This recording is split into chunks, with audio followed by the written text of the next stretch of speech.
Hello everyone, welcome back to my channel. My name is Natalie and I'm a born and bred Sydneysider with an insatiable passion for history. In the last video we toured some historic sites in Darwin, the capital of the Northern Territory. Today we're going to visit two of the oldest buildings in my hometown of Sydney, the capital of New South Wales. Even though I've lived here all my life, the sight of the harbour still gives me a shiver of excitement. It's just so beautiful and is home to, among other landmarks, the Harbour Bridge, which opened up to the public on the 19th of March 1932, and the Opera House, which the late Queen Elizabeth II officially opened on the 20th of October 1973. Here's an interesting tidbit. In 1956, the New South Wales Premier announced that there would be a competition open to anyone from around the world to design a national opera house. Out of 233 entries, Jorn Utzon from Denmark was selected as the winner. He received £5,000 for his design.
On the grounds surrounding this stunning harbour, a British convict colony was established in 1788.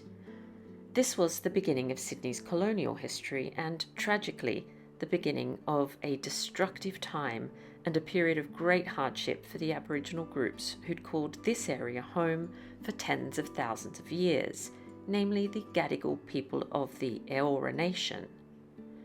Around 850 convicts and their guards and officers, under the command of Governor Arthur Phillip, settled in this area on January 26, the date now known as Australia Day. For many First Nations peoples, this date marks the beginning of their dispossession, and many Australians now consider it a day of mourning.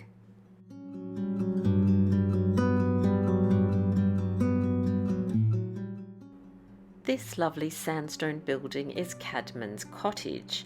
It was built in 1816 and is one of the oldest buildings in the city. Over the years it has served as a water transport headquarters, a sailor's home and a water police station. Unfortunately, it's not currently open to the public, so I'm not able to show you the inside.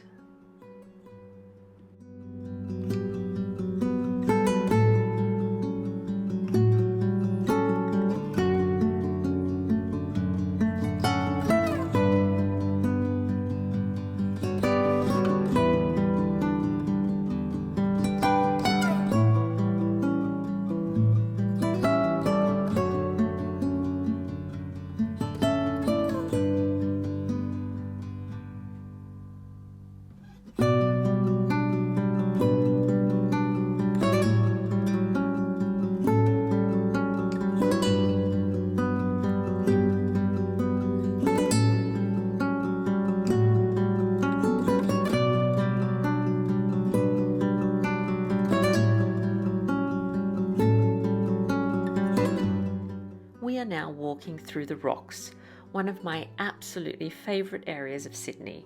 It really is a history lover and a foodie's dream. Nestled at its very heart is Susannah Place, a row of 4 terrace houses built by Irish immigrants in 1844 and today managed by Museums of History New South Wales. Over the years, more than 100 families have called these terraces home, and today they tell the stories of working families who lived and toiled in this area. These buildings have witnessed a lot in their time, including the outbreak of bubonic plague in 1900, which claimed the lives of 103 people. One way in which the government tried to control the disease was by demolishing buildings they deemed insanitary. Thankfully, 58 to 64 Gloucester Street survived the demolition program that left many people displaced. I can highly recommend booking a free guided tour of Susannah Place. This is in fact the only way to access the buildings. Our guide was incredibly friendly and knowledgeable and told us lots of fascinating stories about the many people who lived here over the years, including Susannah Place's last tenants, Ellen and Dennis Marshall, who moved out in 1990 after living at number 62 for 28 years. Their terrace is actually furnished with many of their belongings, which were donated to the museum following their deaths. As the rooms are very small and there were other people on the tour, I wasn't able to film very much inside, but I hope you can still get a sense of the history these buildings hold. I absolutely loved the recreated 1915 corner shop and recommend purchasing a souvenir or two to help support the ongoing conservation work of these rare buildings.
After the tour of Susannah Place, I had lunch in the Hero of Waterloo, one of my favourite pubs in the Rocks. It was built in around 1843 and lays claim to being one of the oldest pubs in Sydney. It has a wonderful atmosphere, delicious food, a great variety of beers and wines, and is also reputedly one of Australia's most haunted pubs. What more could this history lover ask for?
After a 15 to 20-minute walk, I arrived at Hyde Park Barracks, which is situated on Macquarie Street in Sydney.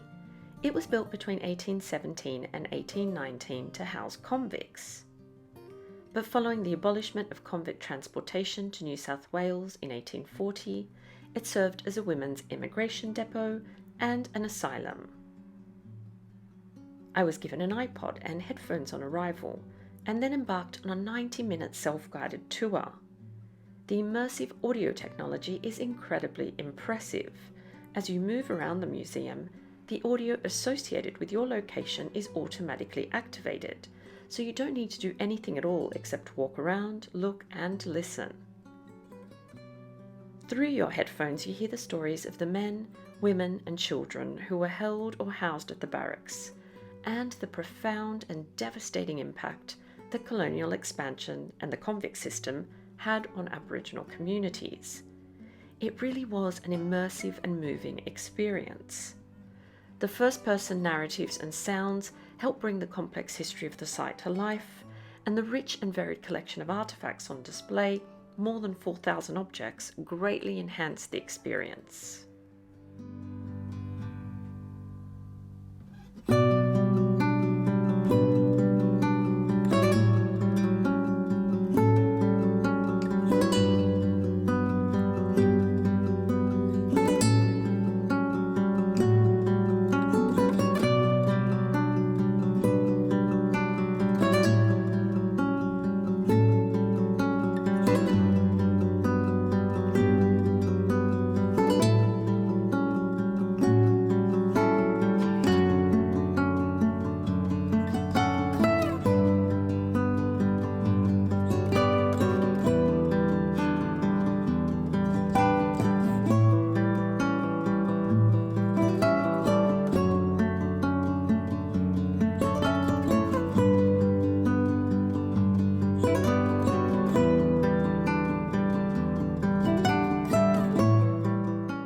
The barracks were infested with rats. Thousands of them would come out from beneath the floorboards after dark and torment the convicts, nibbling on their ears and noses as they attempted to get some sleep. Historians today, though, are grateful for the pesky rodents because rat nests discovered in the 1970s contained more than 80,000 archaeological artefacts. Treasure that would not have survived without them. Researchers now quip that the rats were the barracks' first curators.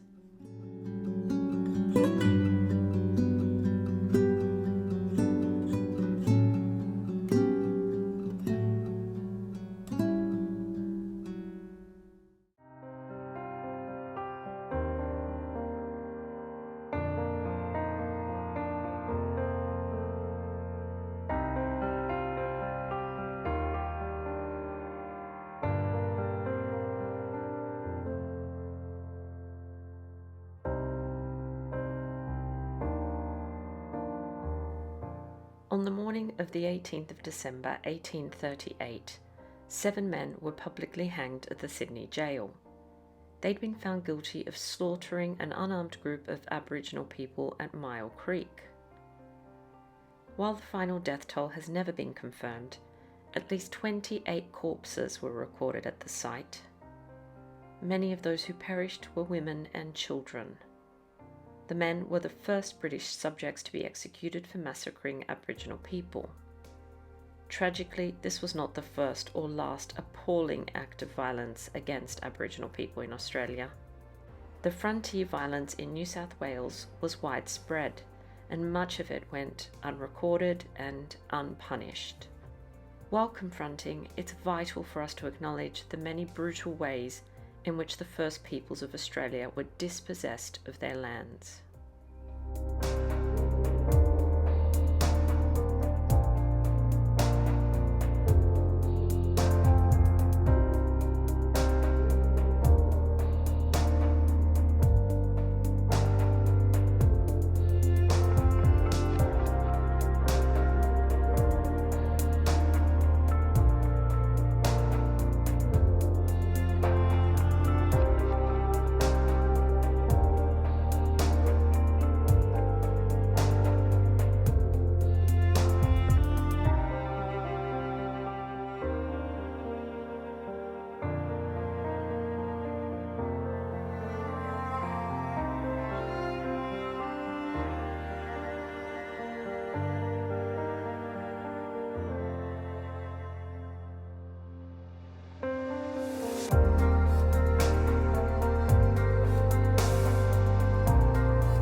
so much everyone for watching this video. I really hope you've enjoyed it.